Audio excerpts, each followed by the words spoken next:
What up, YouTube, man? She brought out Batman, another reaction. We got Malika Andrews, Slanders, Black Fathers at NBA Draft, ESPN script leaked and exposed. Must see. I've heard about this, but I don't know why. And I know what video I clicked on, but for some reason, reading it out loud, maybe I just skimmed through it. It's like, hold on, what? But I heard about this already, bro. Let's get it. Hold on. How do you deal with criticism in the sports world? Everybody has their opinions, and you know what? They're entitled to them, but I'm all, just like you're entitled to your opinion, I'm entitled to not listen. And I do think, though, it's really important to understand. I don't read comments anymore, and I do want to hear when fans think that the show, you were talking too fast for me to understand. I want to hear things that I can work on and be better to help people feel like they're more of in the conversation in their living room.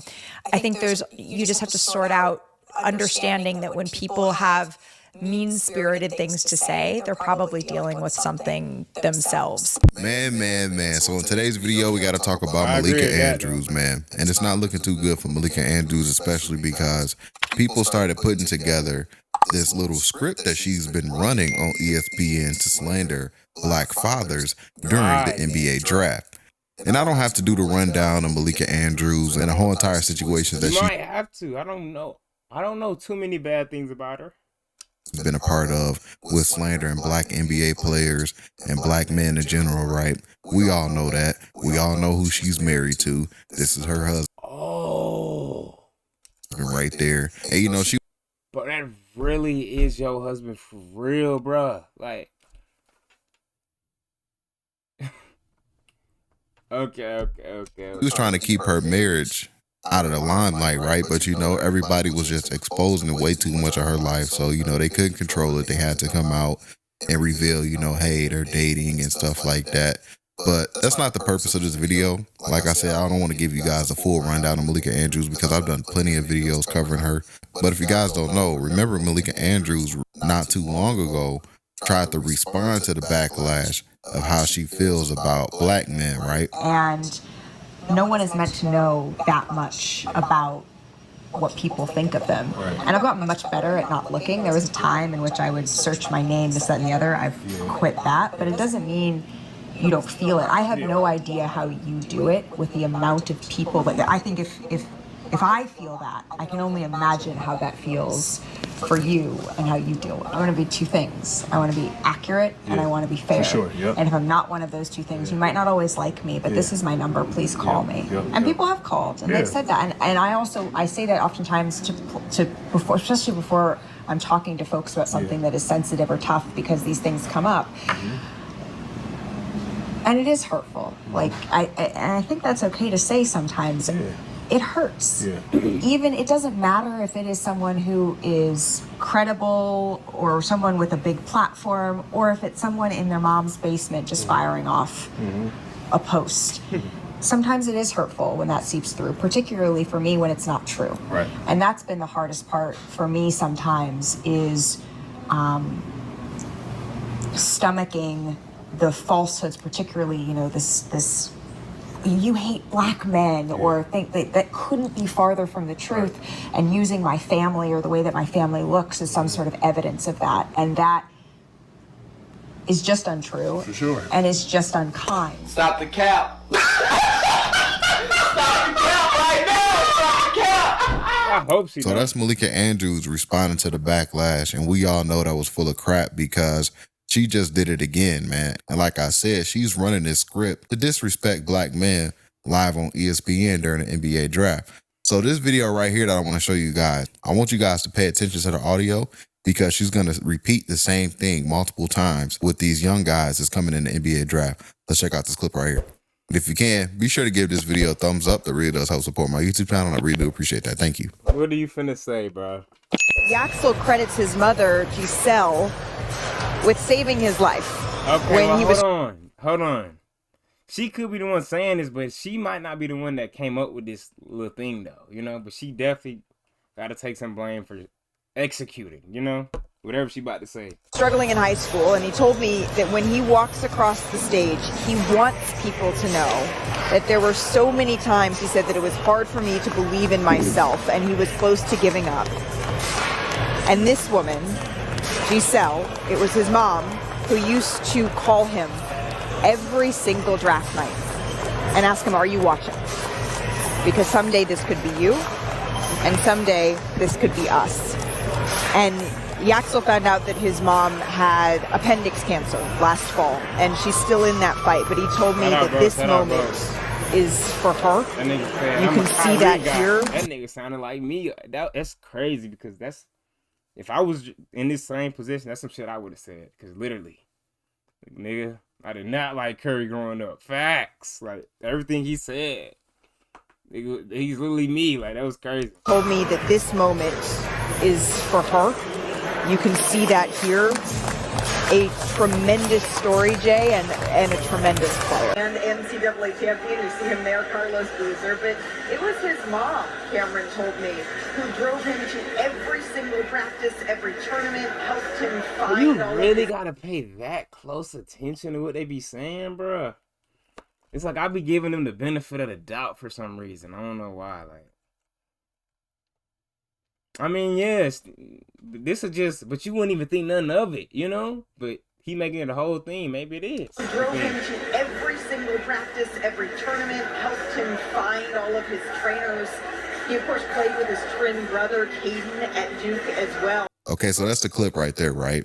And everybody was going in on her in the comments like, yo, how are you disrespecting black fathers like that? Like, yo, you act like they don't have their dads in their life. Like, look at how they didn't even acknowledge Carlos Boozer at all. This is a guy who paid his dues in the NBA, and y'all can't even show him a little bit of love during the NBA draft while his son is getting drafted, right? It's just they ran that same script, word for word. She ran the same script with these players.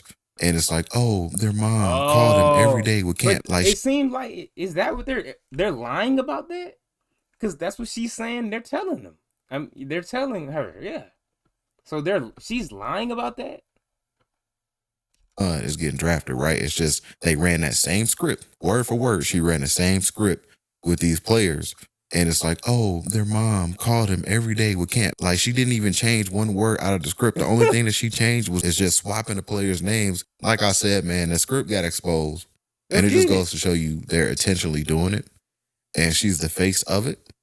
She reads the script. She's going to say it out loud. And she's not going to do anything about it. Not going to fight ESPN on this. She's not going to tell them hey, I don't want to change my script. I'm saying the same things over and over. This is not going to look good for me because people are probably going to put two and two together, knowing the history that I have currently at this network. We'd be remiss not to also mention that Missoula was arrested twice at West Virginia, once in 2008 for underage drinking and aggravated assault. He pled guilty, paid a fine, and then again in 2009 for domestic battery after an incident at Morgantown Bar. The domestic battery case never went to trial. It was settled in August of 2009. He paid a $100 fine and court costs, plus had to do 40 hours of community service. Now, that was 13 years ago. He settled and paid both fines. Oh, man, Malika. I said, Malika. Hey, boo-boo, you should have stayed quiet. When you spoke about all the other black players, when you got backlash from talking about that young brother doing the draft, in his shining moment, you brought up a situation. This ain't have nothing to do. Wait. Didn't you say Missoula? I'm just trying to make sure this is two completely different clips. They got nothing to do with each other. Hold on. At this We'd network. be remiss not to also mention that Missoula was arrested. Hey, boo-boo, you should have stayed quiet. When you spoke about all the other black players, when you got backlash from talking about that young brother doing the draft, in his shining moment, you brought up a situation. This ain't have nothing to do with this young man. He wasn't guilty of anything. But yet and still, you brought that up during his draft.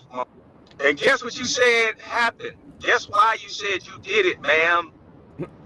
You said, I did it because I was doing my job. The bosses told me to do it.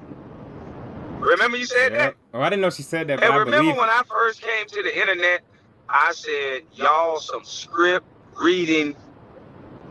I won't say that because you're a female and I don't want them to think I'm saying that because you're a female. But I said that y'all are some script reading B words and I was talking to yeah, men. nigga. Obviously, we know Malika Andrews loves doing it because she's done it time and time again, and she will continue to do it, man. So that's it for today's video, guys. If you guys like videos like this, be sure to hit that like button. And don't forget to hit that subscribe button as well. Catch you guys on the next one, and we out, guys. Peace.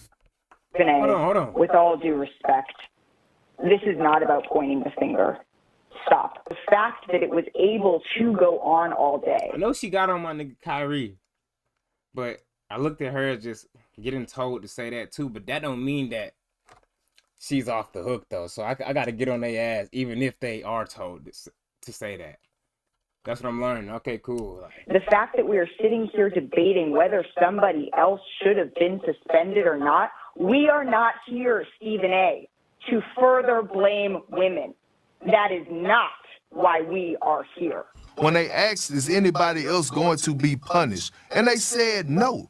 And my whole thing is this, right? These are some of the facts that have been out. These are some facts that I know that, you know, this relationship, one of these relationships that was had with Ime Udoka and one of these women, it was consensual, meaning that this woman actually played a part in it too. So my thing is, yes, Ime Udoka was wrong. We get that. His punishment, he deserved that, and whatever else follows, I hate it for him, but he put himself in this position. But why are the other people getting left off the hook? Well, that's the problem that I have right now. Everybody got to be held accountable. I think she's blue. But he put himself in this position. But why are the other people getting left off the hook? That's the problem that I have right now. Everybody got to be held accountable. I think that we need to circle back to what Shanae said. Hey man, y'all let me know what y'all think, bro. I'm out, man. No cap.